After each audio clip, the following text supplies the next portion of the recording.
Welcome to the Peaceful Parenting Podcast. I'm your host, Sarah Rosensweet, mom of 3 young people, peaceful parenting coach, and your cheerleader and guide on all things parenting. Each week, we'll cover the tools, strategies, and support you need to end the yelling and power struggles and encourage your kids to listen and cooperate so that you can enjoy your family time. I'm happy to say we have a great relationship with our 3 kids. The teen years have been easy and joyful, not because we're special unicorns, but because my kids were raised with peaceful parenting. I've also helped so many parents just like you stop struggling and enjoy their kids again. I'm excited to be here with you today and bring you the insight and information you need to make your parenting journey a little more peaceful. Let's dive into this week's conversation. Hey everyone, welcome back to another episode of the Peaceful Parenting Podcast. Today's episode is a guest expert episode with Elaine Taylor-Klaus, who is a fellow parenting coach. She specializes in parenting complex kids, and she literally wrote a book about parenting complex kids as well as another one about parenting kids with ADHD. Today, we had a great conversation about supporting our complex kids and how sort of what they need from us and how it can be really easy to slip into some not so supportive parenting when we're parenting from a place of fear. She talked to us about her coach approach strategy and how we can coach our kids just the right amount of support and just the right amount of independence. It's a really great conversation. And what I loved about talking to her is that her kids are grown up. And so it was really great for all of you who are wondering are they going to turn out okay? This is so hard. And it was just really great to get this sort of long range view of parenting complex kids. Elaine and I just met a few months ago, and I just love her so much and I love her work so much, and I think that you are going to as well. If you would like to hear more from Elaine and from me, I am a guest in Elaine's upcoming summit. We'll put a link to that in the show notes here on your phone or on the blog post for this episode, which you can find at reimaginepeacefulparenting.com/podcast. Put a link to sign up for that free summit. It's all about parenting ADHD kids. And as I said, I'm one of the guests, and knowing Elaine and her work, it's going to be fantastic. So let's dive in and meet Elaine and learn from her about supporting our complex kids. Hello, Elaine. Welcome to the podcast.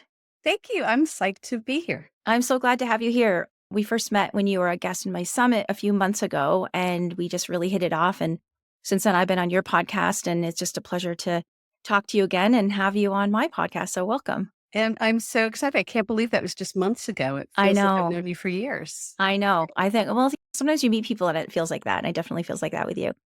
So tell our listeners a little bit about who you are and what you do. So I'm Elaine Taylor-Klaus, and I am the co-founder of Impact Parents, originally Impact ADHD, and then expanded to Impact Parents. And with my partner in crime, Diane Dempster, and I, and a team of amazing coaches, we provide training, coaching, and support to parents of complex kids.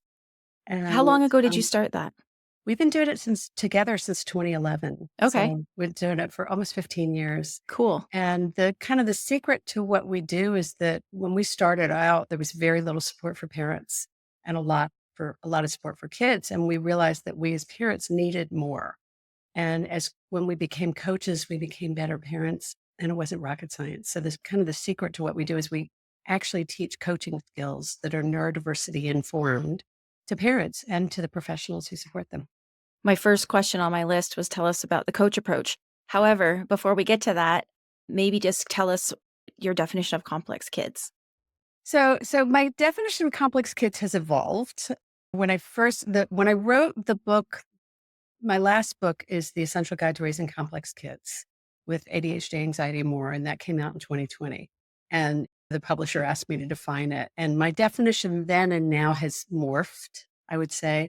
But at this point, I would say a complex kid is a kid who is struggling with some aspect of life, learning, behavior, emotional management, or social issues. And I love that. Typically, if you're a parent of a complex kid, you know it because some aspect of their development has been hard to support. Mm-hmm. I read something this morning from, I think, Debbie Kuhn-Steinberg, Bright and Quirky. Yeah. She put out a piece of content that said a lot of our neurodivergent kids experience a lot of friction in different areas of their life. And I thought, wow, that's a perfect way to describe it, right? And that sort of fits in with what you're saying, is that just like if things are more difficult for them, right? There's that friction. And she talked about academic friction, social friction, emotional friction. And I love how you recognize that there was a hole there for support for kids, but not support for parents. And of course, parents need it because they're the ones supporting the kids at home all the other hours of the day when they're not getting their other support. Well, and I think we do a good job in this world figuring out that we need to help by creating an accommodated environment in a school environment. And what we are slow to figure out, and that I think we're beginning to figure out with people doing like the work you're doing and Debbie and Tilt Parenting and us, and what we're figuring out is that this is where most of the time is spent, and we needed to learn to teach parents to create an accommodated environment at home. Say more about that because I think that's so true. It's a cool concept, isn't it? The nature of accommodations in a school environment is to level the playing field, to set kids up for success, to help them achieve, not just achieve their potential, but to be able to help them demonstrate their capacity.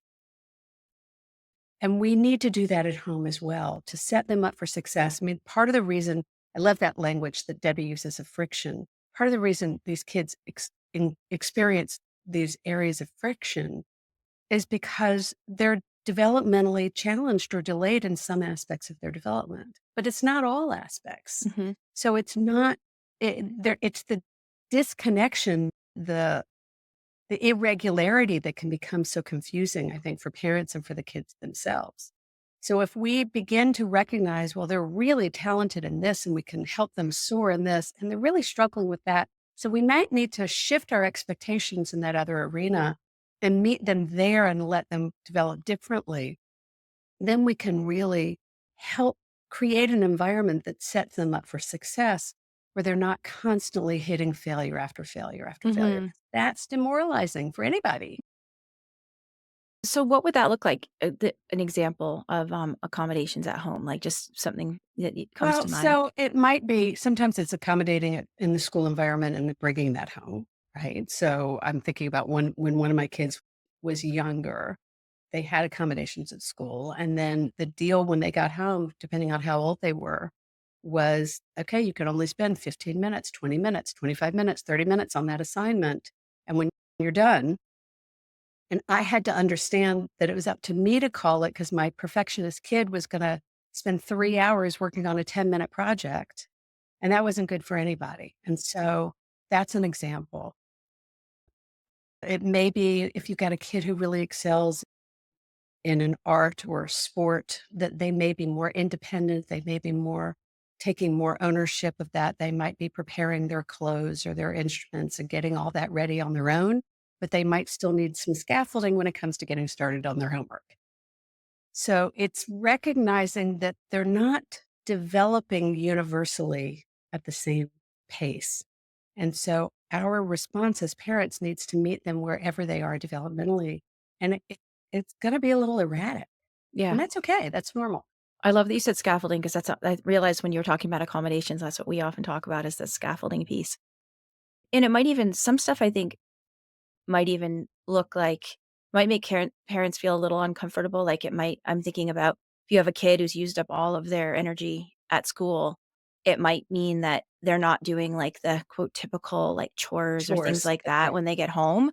And I think that's really hard for parents sometimes because everything you read is like, your kid should have these jobs around the house because that's going to make them more responsible or And they should whatever. be consistent. And Yeah, yeah. no, I think that's a great observation. And I mean, part of what happens is a lot of times when parents come to us, they're at that point where they say, well, we've got no expectations. They're not doing anything. And that's not healthy either, right? The truth is somewhere in the middle. What our kids typically need is what I like to call flexible structure. So they need to have structures, they need to have expectations. And then there needs to be some movement in it, kind of like a building or a bridge needs to be able to move in order to be sturdy. Our kids' structures need a little bit of flexibility in order for them to really support them. Because the point of a structure is to support them. the goal isn't to do the structure, it's to help them learn to use those skills and to practice and experiment and all of that. So if we can recognize what days they're out of spoons, and it's enough to just, you know, do 10 minutes of homework and no, I'm not going to ask you to unload the dishwasher tonight. And to be able to recognize that doesn't mean they're never going to be able to unload the dishwasher, but that there's this trade-off of energy. And I think one of the things that we don't understand well about these complex kids that is, it really took me a long time in doing this work to understand, is that energy is an executive function. Energy management, energy regulation, effort management is an executive function skill. And so if you're doing everything you can just to get up, get dressed, get out the door, and then sit in your seat all day, you might, as a kid, be exerting significantly more energy than your peers and putting in way more effort to do what the other peers do so effortlessly. And we as parents, when we can recognize the role that effort plays and acknowledge the effort they're putting in, the effort to staying calm, to not blowing up and exploding when you ask them to do whatever the chore is, like the effort to get off the device without blowing a fit, right? Those pieces need to be acknowledged because it's hard for them. Or And that it's and really, that you might also see that they have that they've used up all that effort at school, and that they don't have any effort left at home for home when you do ask them, very even, often. "How was your day?" or something like that. Or they may need some decompression. Yeah, yeah. They may need that downtime.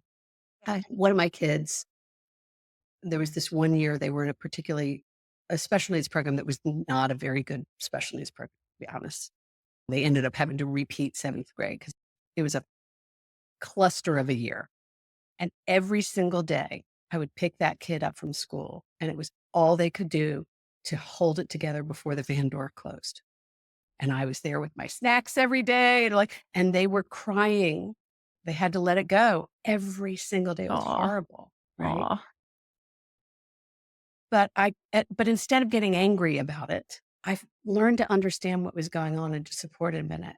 And yeah, to shift and even sometimes lower expectations in other areas. But at the same time, they were doing great in acting classes and theater classes. So to cultivate and softball and what they were doing, it was all the more important for them to have the restorative success of those other areas of focus. A couple of times, while you're speaking, I thought about when you're talking about this flexible structure, Mhm. it's often what we do intuitively with other adults, right? Like with Yes. our partners. Like if we knew like our partner has like this big deadline at work, we're not going to be like, "Oh, but it's your turn to make dinner tonight," right? Right. Be like, "Okay, I've got it. You've got this other stuff going on." But I think that what you mentioned, the fear, like they're never going to learn to unload the dishwasher. We don't have that fear with other adults. We only have it with our kids. Like we're not Well, afraid of. unless we're married to adults who are also neurospicy, That's and but you're right on target. Like my husband's sick right now. And so I, who don't generally cook, have made 2 soups in the last 24 hours. And because that's what he needed me to step in and do, even though it's not usually my role and I'm not as good at it as he is and all of that. And we do see that it's okay to do that for parents. And I guess the permission we both want to give to, it's okay to do that for partners and friends and colleagues. And we need, as parents, to give ourselves permission to do the same thing for our kids, to recognize that they are separate, autonomous human beings that are going to have good days and good mornings and bad mornings. And that is normal, actually. That's what it is to be human. it's And theirs funny. may just be higher and lower and lower. I love that. It just reminds me, so I just interviewed that podcast episode. Well, I guess it'll be out by the time people are hearing this episode, but I just interviewed my daughter who's 17 about what it was like to be raised with peaceful parenting. And I didn't I said, "Whatever you say is fine." Like I didn't, feed her any answers or anything. And one thing she said that really surprised me, which is I said, "Do you see any differences between yourself and your peers?" And she said, "I'm way more independent than most of the kids that I know my age." And she said, "I could I think I she said, "I don't want to, but I think I could move out right now and I would be able to live on my own. And the funny thing about that was lots of people around me would have said that I coddled my children very Yes. badly when they were growing up. And I knew, like, I didn't have that fear of, like, if I don't make them empty the dishwasher, they're never gonna learn to empty the dishwasher. And I think I did a good job. It's exactly what you're talking about of, like, making allowances and, coming from, like, a really nurturing place, and it totally worked. Like, It she does. yeah. I don't know if you have this experience, Sarah. Sometimes, like I've been doing this for a long time, but there's sometimes where it's like, well, I say this to parents, am I right? And then my kids will say something or they'll do something. And now my kids are older. My kids are 23, 27, 30. And they'll say something or they'll do something and I'll kind of go, oh, I guess I was right. Like, I guess this does work. And even I still have to be reminded. But when my youngest was about your daughter's age, and so 17, 21, whatever, all three of our kids one summer came to us and said, thank you. Aw. It was wild and unprompted, unconnected, because they recognized it wasn't the independence. They recognized that they had more emotional maturity than their friends, that they could handle emotional dynamics that were going on with their peers or with their colleagues or whatever better, that they Yeah, had this emotional intelligence. And that was it was a great insight for them to see that, oh, I guess this something about this family dynamic was different, and all three of them felt it in very different environments. I love that. Yeah, it was Yeah. fun. Yeah, I mean, sometimes it really does take some distance and time to see, like, it's actually is working, right? Like, you have like, I had my faith in that in this approach, but it does look messy in the younger years, and a lot of people who are listening are still in those messier younger years. So Well, maybe this is a good transition to talking about the coach approach because I know you can were can I just say one thing sure, to that, yes, what you please. just said? So, I didn't start when my kid was really little. My oldest kid was about 10 or 12 when I started doing this work, and there is a big difference between the way, obviously, in any family, the oldest kids and the youngest kids are raised. But in this family, they can all point to the difference. We can all Mm, point to the line of demarcation when things shifted.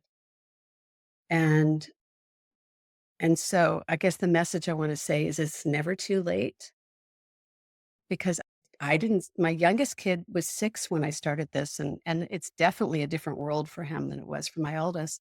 And yet my oldest is doing great and is actually interested in coaching and working with troubled teens and it's like, oh, this stuff really works. And they get it at whatever age they get it. It is never too late to parent from the positive, peaceful, coactive coach approach, whatever you want to call it. It's never too late to shift the dynamic. I love that you said that, and I also imagine because of I've worked with a lot of parents who have found this when their kids are a little bit older, and they often feel a lot of guilt and regret for not Yes. having discovered it earlier. So maybe speak a little bit about your process for anyone out there who is starting later, because I imagine you're not alone and or that they're not alone and feeling that way. No, in fact, we do a lot of work with parents of older teens and young adults in the last 4 or 5 years. We just finished teaching our Sanity School course specifically targeted to older parents of older teens and young adults. And the oldest family I've worked with they started when their son was 38 because he had landed back at home and the friction was rough and things weren't good.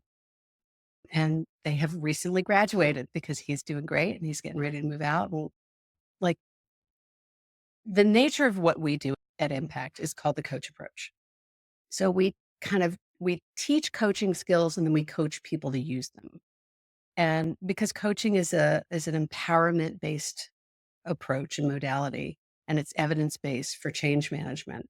It really works well because a lot of our kids are feeling either anxious or out of control or fearful. And coaching is a great way to have a conversation with someone to empower them to see what they're capable of and to empower them to set their own vision and see what they want and work towards it. And therefore, when we teach coaching skills and then you coach parents through it, it really helps them become a coach like parent. I'm not training parents to become coaches because you want to be their parent and they need a parent. But there's some value to be able to have the kind of relationship with your kid where you can say, what do you need from me right now? Do you need me to coach you through this? Do you need me to help you through this? Do you need me to just give you a hug? What do you need? And just that capacity to give them the agency to ask for what they need from us is really powerful. And a lot of you are listening and thinking, yeah, well, they won't take any help from me. I get that. And that's where you start. That's where a lot of us started. And part of this, the nature of this is to cultivate the connection and the relationship and the trust so that part of our job as parents is to get the help we need to teach them and model for them what it looks like to ask for and accept help in a healthy way that doesn't feel shameful or guilt ridden or embarrassing. And you have to teach them that because it's hard. It's hard for us and it's hard for them. So give us do you have like a case study nuts and bolts example sort of what the coach approach might look like and how that might be different from a more conventional approach, say with just trying to think of an example to I was going to throw say, at give you. me a scenario. Yeah, I was just gonna say like a kid who's having trouble getting out okay, let's say a 12-year-old who is having trouble getting to school. Oh, great. Okay. So the area, so in our realm, we call it taking aim. And it's the surprising truth is that there are a million things parents want to change or see changed or see for their kids. But the more we can narrow it into one thing at a time, the more effective we're going to be, the more success they're going to see. And that success breeds success. So one of the things we say to parents all the time is you can't take aim on mornings. Mornings are too big, right? And so it's a great example of if a 12-year-old's struggling to get out of the door in the morning, well, our job first is to get curious and figure out where's the obstacle? Where are the friction points? Where are the upsets? Is it that they're just exhausted in the morning, that they're having a hard time waking up? A lot of our kids have a very hard time waking up well into their teens and 20s. Is it getting their feet on the floor that's the problem? Is it the dallying that happens after they get up and they don't make it to the breakfast table? Is it that there's time before medication might be on board where they're really not using the time well? Is it sibling arguments? Like what? There are a million things. Diane likes to say there's like 20 steps from the pillow to the bus stop. So of those 20 steps, where's the first place to take aim? And it may not be the place that we think, because we might want to take aim on getting out of bed when the alarm goes off, which is actually a deep pull. That could be a really hard one. So it might be that we continue to scaffold and support that while we help them getting dressed and downstairs by a certain time, or help them get activated to do that. Like one of the examples in my family, when one of my kids was 12, so my kids were over and under about 12, is we were trying to do mornings. And I looked at them one afternoon after school and I said, this morning was awful. Anybody else want to change mornings? Because that was terrible. And everybody's like, yeah, Mom, it was terrible. And so we sat down and strategized as a family. And we all was like, well, what's going on? And the solution they came up with is not what I would have come up with. Because what they came up with was, Mom, we really need to get up about half an hour earlier because we need time to mess around in the mornings and to just. I was letting them sleep to the last possible second because I wanted them to get their sleep. And it was all about they needed to have enough sleep. They needed extra time in the morning so that they could slowly move into their day and weren't feeling rushed because they hated feeling rushed. I didn't want to get up earlier, but when they asked for it and we started getting up earlier, oh my gosh, things started to change. And then we did this thing about how do we manage the time. And so instead of saying, okay, it's 6:50, you guys need to be downstairs in 10 minutes, my husband became the weatherman at 6:51. And at 6:51, he would come out every day and say, the weather today is. So that meant everybody knew what time it was. Nobody was saying you're late. It told them what they needed to wear. And it was a system that they helped to create. So part of the coach approach is they were part of the solution. We didn't say, okay, we're going to try this, or okay, I'm going to buy you a new alarm. Or like we worked together And I'm giving you an example as a family, but then there were different things for each individual kid. One of those kids really had a hard time getting out of bed, and they probably did try 12 different alarms before we realized maybe we needed to keep working on that while they worked on other things. But the real key distinction with a coach approach, I think, is being very specific to where and when you're taking aim, very specific to time and place, to getting curious about what's going on, and then to really working collaboratively to experiment with different solutions instead of imposing a solution on our kid and then getting frustrated when they don't do what we ask them to do, which we do a lot. I was just going to ask you if there's much of a difference between what you're calling the coach approach and collaboration, because that's what and then you said Yeah. collaboration. It's a collaborative problem-solving model. It Yeah. just uses the tools and the frameworks and the philosophical foundation of coaching. Cool. So it comes out of the coaching world instead of out of the therapeutic world. Right, right. Where do you find parents get tripped up when you're teaching this collaborative coach approach? Where do you find it? What are some sticking points? Great question. Okay, one place parents get tripped up a lot is that we take things personally. Mm-hmm. We have a tendency to make it be about us when it's really about them. And so we make their agenda our agenda. And what I like to say is if I'm holding the reins, my kid can't ride the horse, Mm-hmm. right? I've got to learn to kind of pass the reins over and still be there. But we have this tendency to hold on so fiercely to an agenda that we're not even giving our kids a chance to practice with it. And we have a tendency. So I guess there are two things. One is we're not really clear on whose agenda it is. And we tend to be leading the agenda longer than we need to be. And our kids are typically ready for us to start sharing the agenda with them way sooner than we realize. We do that great when they're preschoolers, and then they go to grade school and we forget. And then we move back into director mode. Say more about that. What do you mean we do that great when they're preschoolers? Well, think about it. When you've got a toddler, you're really good at saying, do you want to wear the red shoes or the blue shoes? Do you want to brush your teeth standing up or sitting down? We give them all kinds of choices with framework, but we give them choices so that they have a sense of agency. And then they go to kindergarten or first grade and the teacher shuts the door and we stand in the hallway going, what do I do now? And then we go back into directing mode. And I don't know if it's because we don't know. We over-engage, we over-invest, we over-involve ourselves, and we make it really hard for them to take the reins of their own lives because we're leading them so strongly. Mm-hmm. And we're doing it for all the best reasons, out of love and caring. We want for them.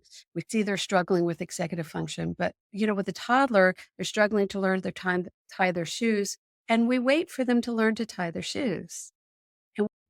We give ourselves the patience for them to go through that motor coordination piece to get to it because we know it's going to take time. And I think we lose our patience with elementary school kids. Things get faster, expectations get higher, schedules get tighter, and we go back into director mode. And what our kids need from us, in Impact, we talk about 4 phases of parenting, and it's not a straight line, right? So we all start in director mode. Then we can move into collaboration mode. When the kid starts taking the agenda and starts owning it, then we move into support role. And then the final role is champion. That's when we're the sage adults and they come to us for our wise counsel. Most of us don't get to that for a while. But what happens is we think they start pushing back and saying, I want agency, I want an independence. And we go, fine, you want to do it? You do it. We jump all the way to this, what we think is champion. But we're not really championing them because we're not setting them up for success. We wait for them to fail, which they do because they're not getting the support they need. Then we jump back into director mode and say, see, I told you needed me to do it. And where they really need us is to be dancing back and forth between 2 and 3, collaboration, support, again and again and again. That's where the juice of parenting happens, is to really share the agenda, set them up for some agency and autonomy, and then let them take it on and practice with our support. And then do it again and again. I love that. I came up with this analogy that I think you'll like, that as kids get older, we're like that support van in the Tour de France, where they're like riding. Yeah. It's going behind the peloton and they're there with the dry jerseys and power bars and water. And repair kits, but that the cyclists are actually doing all of the racing and all of the work, but the van's just kind of following behind if they need any support. Exactly. The metaphor I use is the roadie. Mm. On the music. The musician is Mhm. setting them up to go on and perform, and you're kinda in the background doing all the other stuff, but I love that. I like the Tour de France, my Yeah, husband. yeah. Whether you're a music person or a sports person, you can choose whichever Right. analogy you like. So, why do you think parents are so like what you said? It comes a lot more naturally when they're littler to be more collaborative. Why do you think that parents jump in and try to take the reins and do that dance of like backing off too much or taking control too much as the kids get older? Fear, Yeah, basically fear and other people's expectations. yeah. I Like, we're was thinking the so same thing. I was thinking about all the reports that have been coming out about over involved parenting, and what you were talking about made me think of that. The world is or is perceived to be a much harder place to get success nowadays than it was when we were growing up. And that over involved parenting, trying to make sure that they have everything and leaves them actually ill prepared, right? it does. Well, and parents are terrified of failure, and that's what kids need to learn and grow because that's how the human brain works. Like, they have to be able to try it.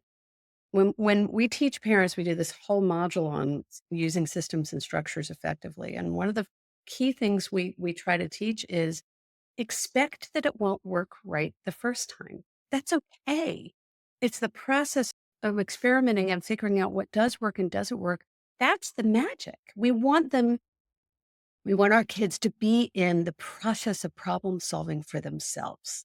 And if we try to solve every problem and fix every obstacle or clear out the path, they're not learning to navigate life for themselves. And we want them to learn to do that.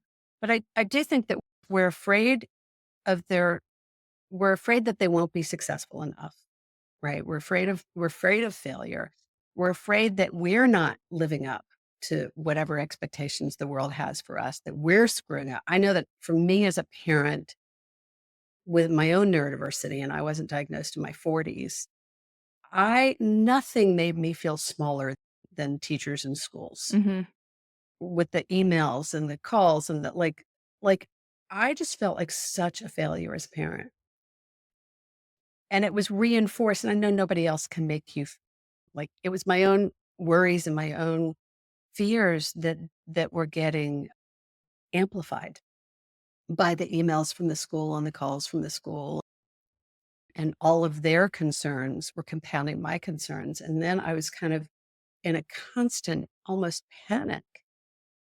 And so I was desperate for my kid to have some semblance of a typical life or a normal life. And so I would bend over backwards to try to create environments where they could be successful or where I could I was over calibrating because I was afraid for them and I was sure that I was just messing up like Yeah, fear and fear yeah. And it's so or interesting. anxiety or whatever. It's so interesting too when you talk about letting kids fail because I know and you know that this is an art, right? Yeah. The feeling, it's really an art that takes practice of like when to step in, when to step back. Yeah. Because I think also that even among this over parenting, there's also over letting kids fail parenting happening too. Like Yeah.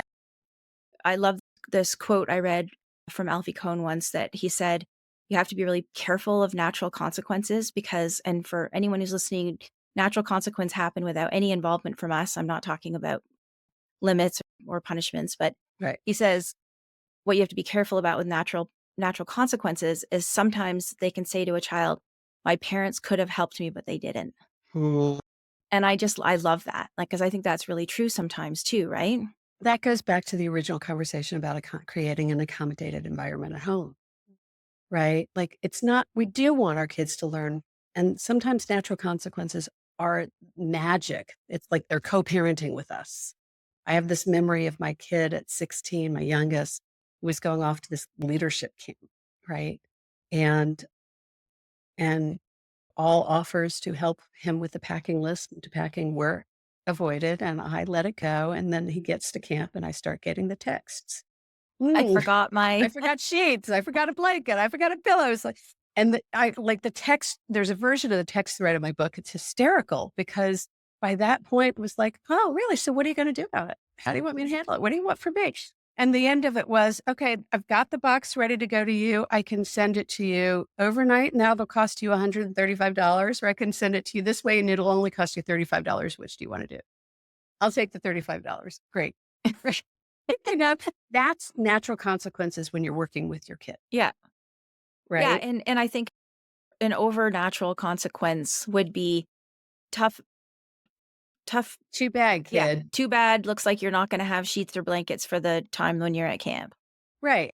And I don't think that kind of harshness is necessary. Absolutely what I like not. to say is that when we have systems and natural consequences in place, we get to let the system be the bad guy and we get to be on our kids' team. Oh man, I'm sorry. That must really stink. What are you going to do for a pillow tonight until we can get this to you? Instead of, see, I told you should listen to me. Yeah, that's what I whenever I teach about natural consequences, I always say, be really careful about piling on. That's what I call it. And it actually can, I think it actually can get in the way of a kid learning from natural consequences if you come in with even like well, that's why you should have, even if it's not mean, right? Like, even if it's not like a mean, I told you so, if you at all point it out, then they can turn all of their negative feelings about the experience they're having onto you, right? Exactly. Now it's your fault. Yeah. And they don't have to take any responsibility. But coming alongside with empathy is what the opposite of what I call piling on. But coming alongside with empathy, like, oh man, you know how many sheets? Exactly. Yeah. I love that. Yeah. You get to be on their team. And I think ultimately what we want more than anything is for our kids to feel like we're on their team, that we've got their back, we're on their side. And that doesn't mean that we're going to play every, what did we call it, on the field. We're not going to be every player on the field, but we've got their back and we're there while they're playing their game. And sometimes it means moving things around. I mean, if every parent could just take that really to heart of like, that your job is our job to be on our kids' side and have their back.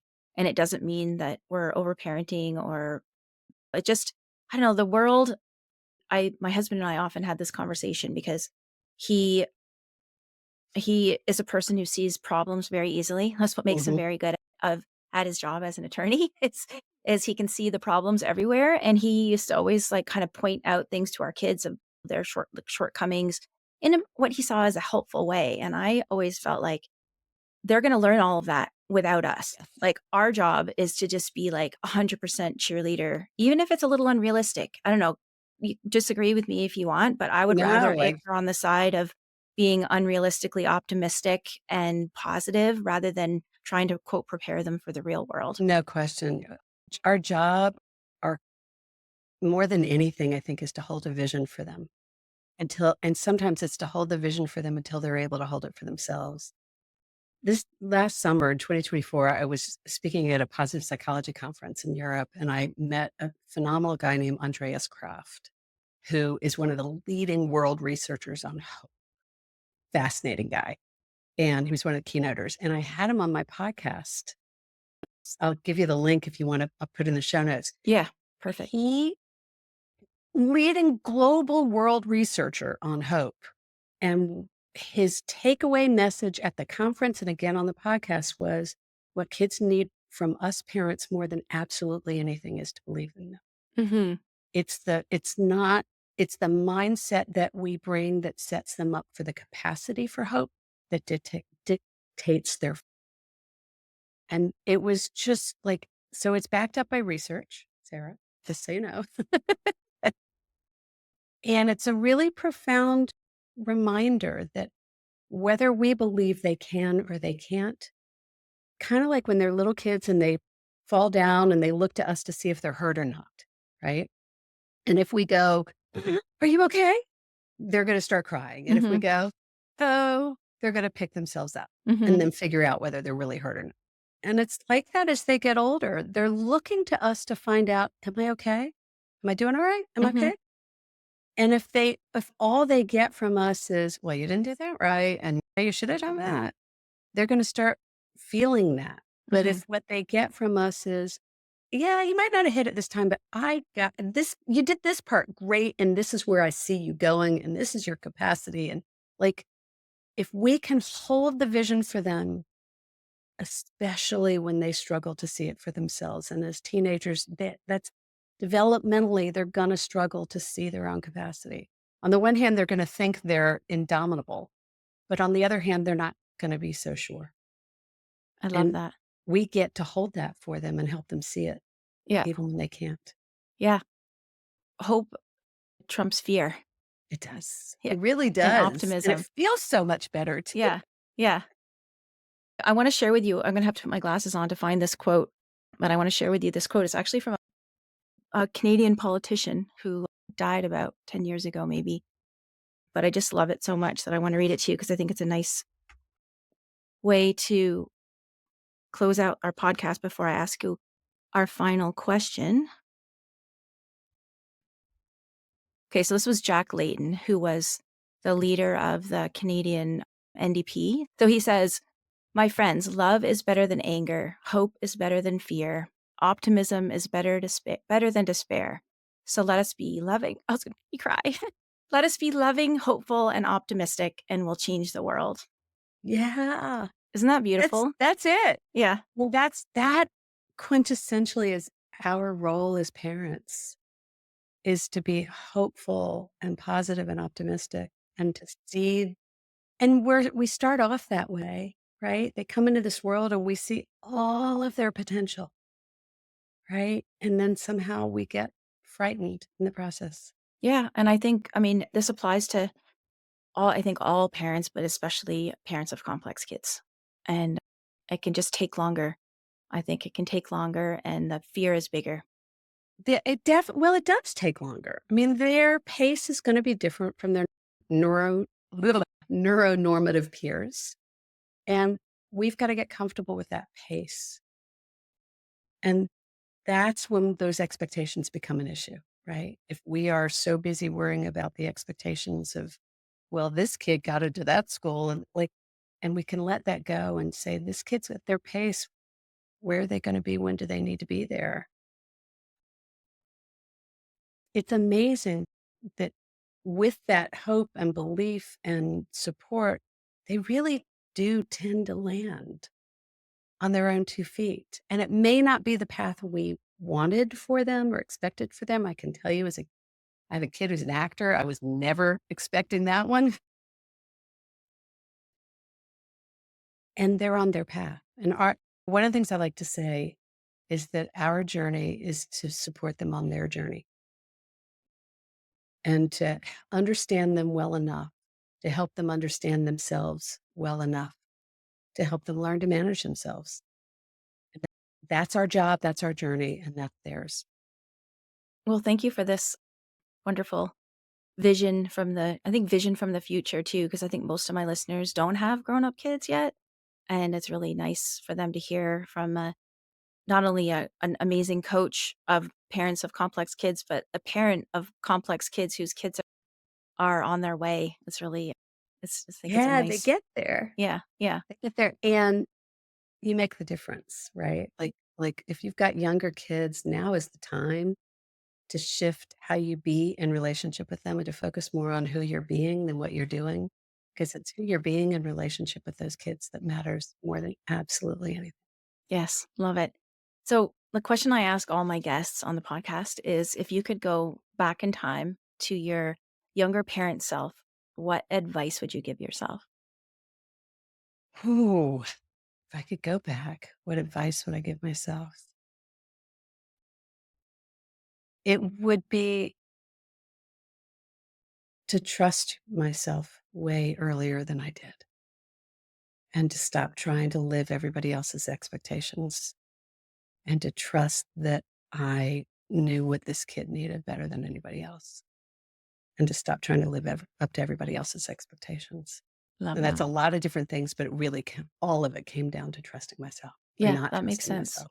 Yeah, love that. I asked my daughter what she would tell her future parent self since she isn't a What'd she parent yet. say? She said to remember that your kids are trying their hardest. Yeah. Yeah. Yeah. They really are. Mm-hmm. And one of my kids at some point in their 20s said to me, I know you were doing the best you can, and that doesn't mean that I didn't still have impact and problems from it. And that was hard to hear, but it's also really important. Like all you can do is the best you can do. Mm-hmm. And this is the journey. And it's not always going to be roses and chocolate. It's Yeah. going to have its thorns. Mm-hmm. Sometimes it's even going to be like white chocolate or milk chocolate, which is. Yeah, I mean, I always tell myself whenever I feel bad about something or have regrets, like it is the journey, right? Like that's like the kids wouldn't be the same if they wouldn't be the wonderful people that they are if their life had been different than it is. And in fact, with complex kids, they turn out to be the much, much more interesting adults. They really, if you I'm look so glad you say around. that because that's what I tell all the parents that I coach. I don't know if they totally believe me yet. No, it's really true. I mean, if you look around at your friends and you look around at the people you admire in the world, typically what you're going to find is a lot of neurodiversity. My oldest son, he was talking about an extended family member who he said was a really nice guy and super, like, really nice guy, but he's 0% freaky, Mom. Yeah. Which was a downside in my son's book, and I Yeah. realized, like, that is actually a value our family holds dear is to be a little bit weird, right? Yeah. It's a little more interesting. I know there are people out there whose lives are perfectly ordered and it works for them. God bless. I just don't think I could tolerate it very well. Yeah, I hear that. Where's the best place best place for people to go to find out more about you and what you do? And we'll put it in the show notes as well. Awesome. Awesome. Thank you. Thank you for having me. And No, this thanks for delicious another wonderful conversation. So you can find out more. People can find out at impactparents.com. It's a really robust website with hundreds and hundreds of original blogs. And we also have a podcast at impactparents.com/podcast and free downloads. So you can go to impactparents.com/start-here. So any place you go, if you start at impactparents.com, you can find all this good stuff. Lots of resources, beautiful community. And if you're interested in kind of how to take a coach approach to parenting, there are just gazillion resources for you there. Awesome. And I'm sure I'm going to have mentioned it in the introduction, but your summit, your Parenting ADHD Summit is coming up, and I'm one of the speakers in that. So we'll put a link to that in the show notes as well. Yeah, we do this annual summit it's our 8th year doing the Parenting ADHD Now Summit. Amazing. So, yeah. Thank you so much, Elaine. Appreciate being here. Thanks. Thanks for listening to this week's episode. I hope you found this conversation insightful and exactly what you needed in this moment. Be sure to subscribe to the show on your favorite podcast platform and leave us a rating and review on Apple Podcasts. Remember that I'm rooting for you. I see you out there showing up for your kids and doing the best you can. Sending hugs over the airwaves today. Hang in there. You've got this.